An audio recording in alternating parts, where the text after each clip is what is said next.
Types of data analytics. So we have three types of data analytics. Number one is descriptive analytics.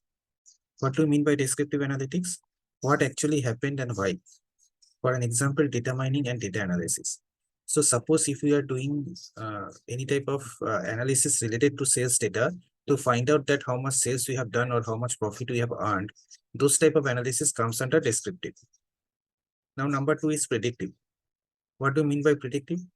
What may happen in future? Example, forecasting. So suppose if we are doing any type of assumption related to sales numbers or any type of assumption related to the demands of our products in the near future, so those type of analysis comes under predictive. The third one is prescriptive models.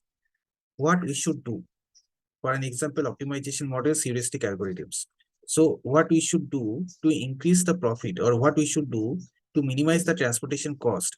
If we do those type of analysis, those comes under the predictive models.